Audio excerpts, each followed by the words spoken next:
Calcutta, the jewel in the crown of the empire. The colonial capital from which vast wealth was forcibly extracted back to Britain, leading to the First Indian Rebellion of 1857. Calcutta attracted itinerants of all kinds, including J.W. Newland, who arrived after travelling through a great southern arc from the United States to Central and South America, across the Pacific to New Zealand, and finally through the Australian colonies.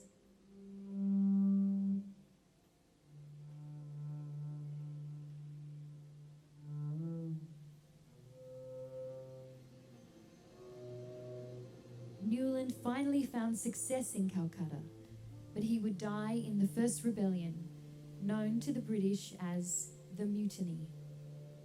Before he died, he staged spectacular dissolving view shows in Sydney, Hobart, Launceston, and Calcutta, where he hand-painted magic lantern slides projected from oxyhydrogen lanterns, dissolved one into another.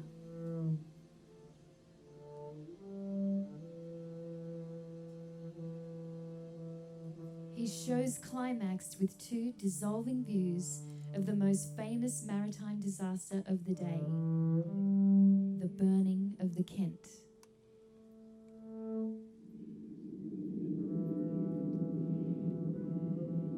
Everybody in Newland's audience already knew the story. Now it's your turn to experience it. Every word you're about to hear is completely and absolutely true and drawn from authentic historical sources.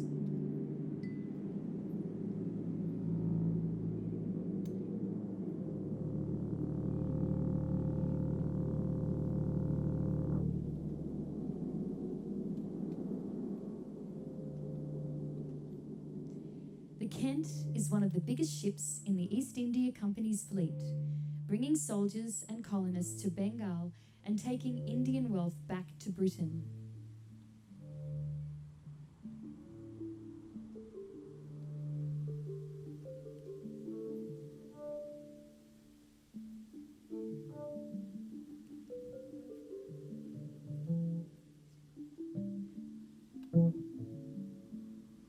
In early 1825, and the Kent sets out on her third trip with 641 souls on board, the crew, some private passengers, and 364 soldiers from the 31st Regiment, along with their wives and children.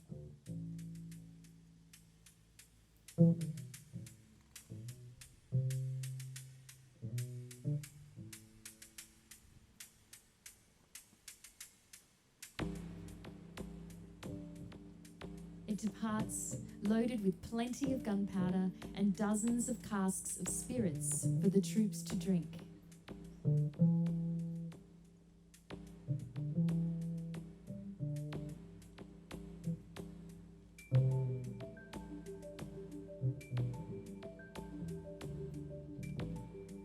One morning, not long into her journey, she is struck by a storm in the Bay of Biscay, the weight of the munitions causing her to toss and roll wildly in the sea.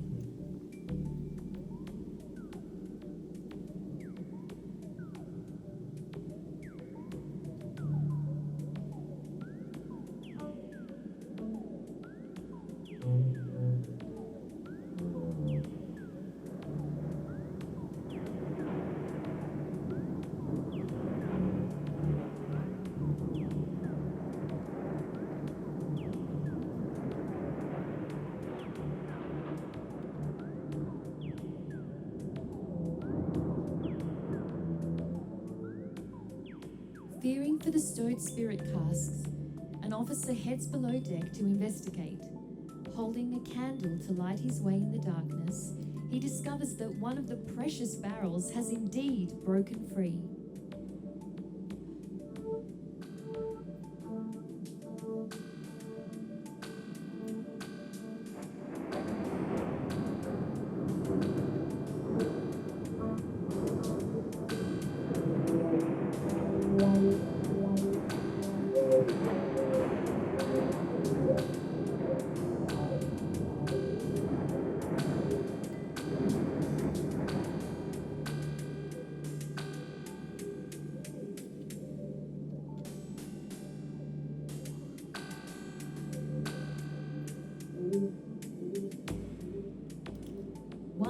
officer is attending to the barrel, the Kent lurches violently as the storm intensifies, causing the officer to drop his candle.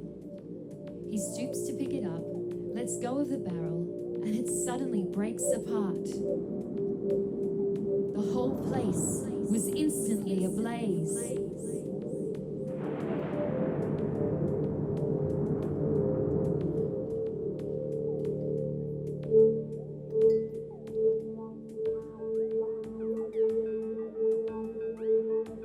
As the fire takes hold, some of the passengers begin to suffocate in the smoke.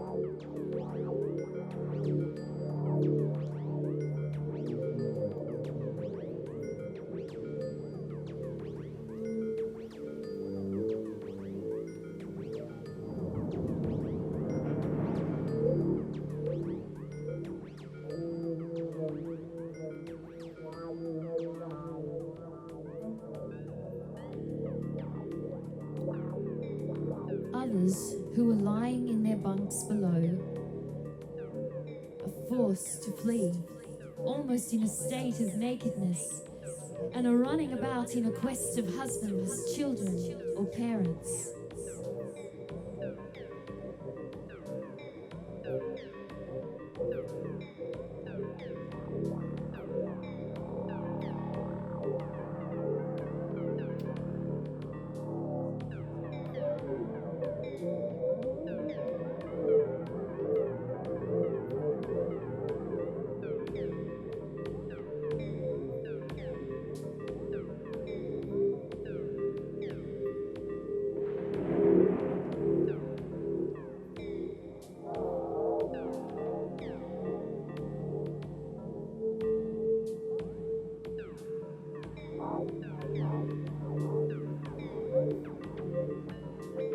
Will not we fear, though the earth be removed, and though the mountains be carried into the midst of the sea, though the waters thereof roar and be troubled, though the mountains shake with the swelling thereof.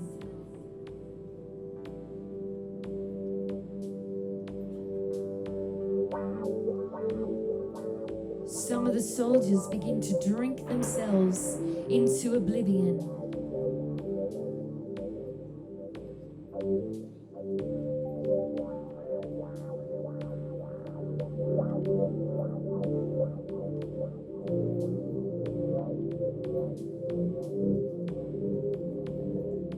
Others, having now lost all hope, decide to sit on top of the gunpowder store, anticipating a mighty and inevitable explosion that would result in a mercifully quick death.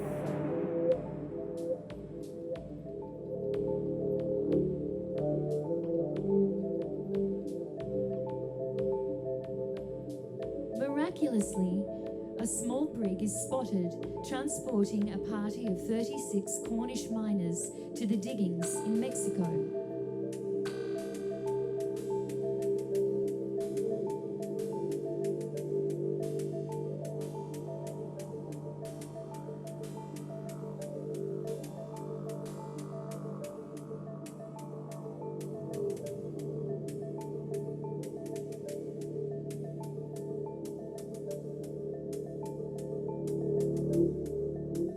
The first lifeboat is loaded with women and children.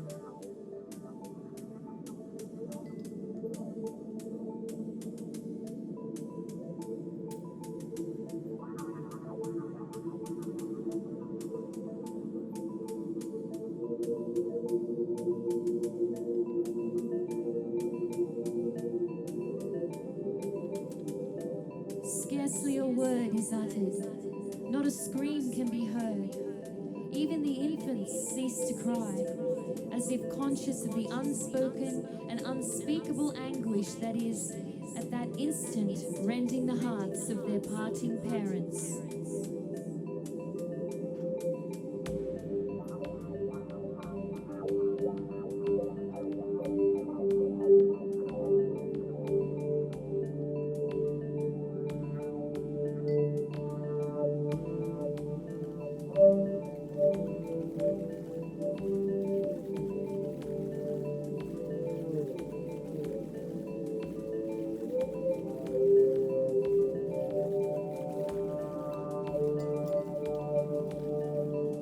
The sailors who have now been sitting for hours on top of a gunpowder magazine, waiting for the explosion that will put them out of their misery, have change of heart and hurriedly decide to make for the lifeboats.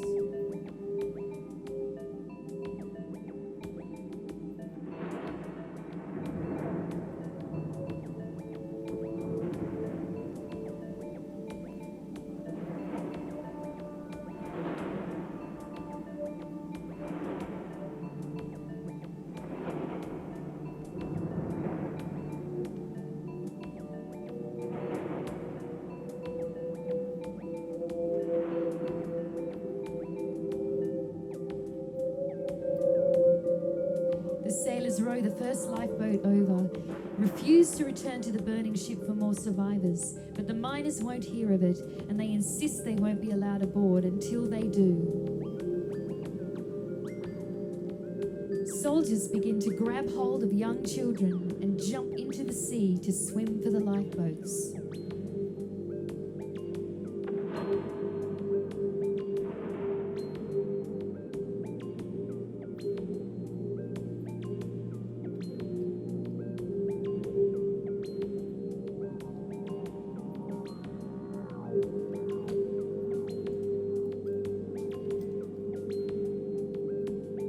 The sailors who have now been sitting for hours on top of that gunpowder magazine, waiting for the explosion that will put them out of their misery, have a change of heart and hurriedly decide to make for the lifeboats.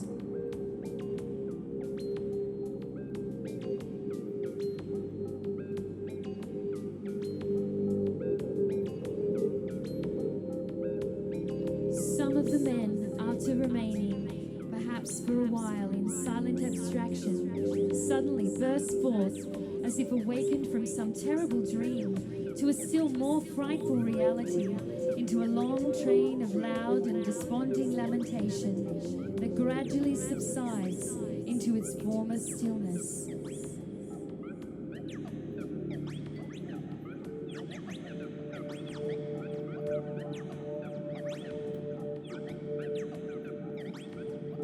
The men who had decided to drink themselves into oblivion remain below deck.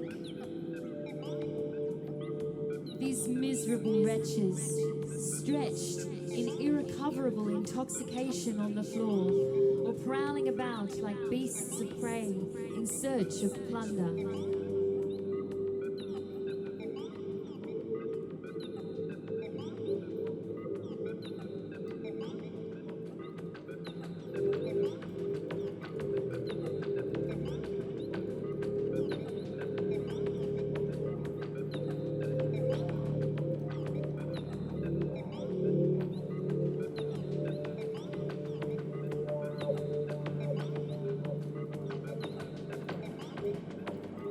It's now late at night, and the guns stored in the hold begin to explode.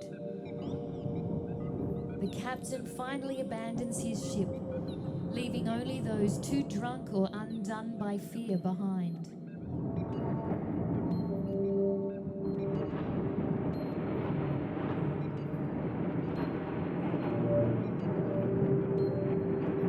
At last, about 1:30 in the morning, the devouring element, having communicated to the magazine, the explosion was seen, and the blazing fragments of the once magnificent Kent were instantly hurried, like so many rockets, high into the air, leaving, in the comparative darkness that succeeded, the deathful scene of that disastrous day floating before the mind like some feverish dream.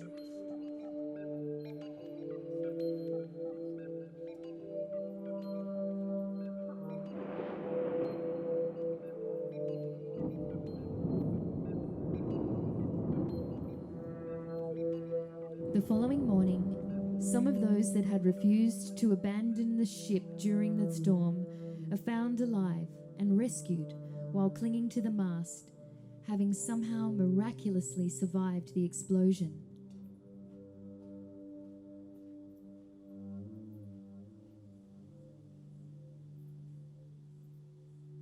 All in all, 81 souls are lost, soldiers seamen, women, and children.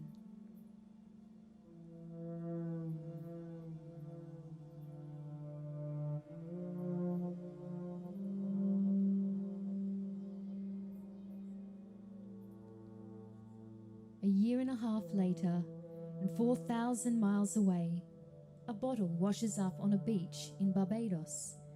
It contains a message from the Kent. The ship the Kent is on fire. Elizabeth, Joanna, and myself commit our spirits into the hands of our blessed Redeemer. His grace enables us to be quite composed in the awful prospect of entering eternity. Signed, D. McGregor, March 1825, Bay of Biscay.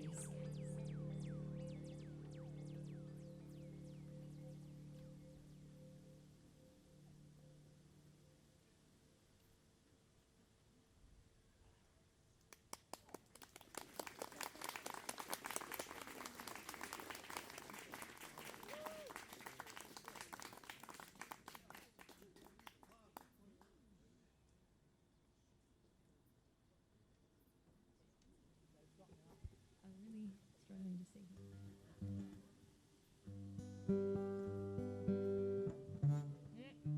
Sorry, folks. Give me a second. Things are getting wet.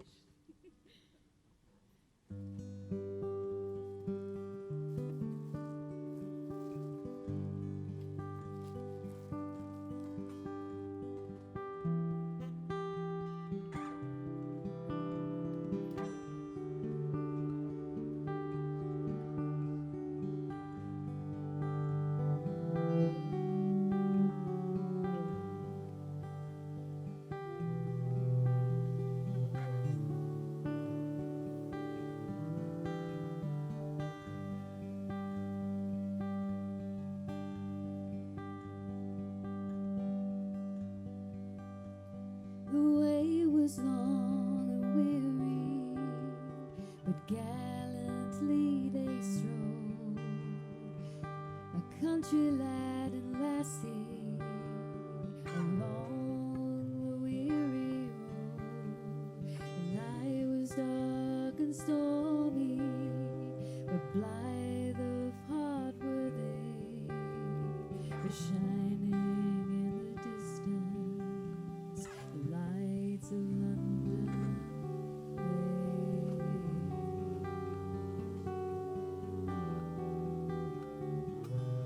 Oh, gleaming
voices worn and weary, they told of sorrows low. One day a man and woman crept down a country road. They saw their native village, heartbroken from the fray. They shined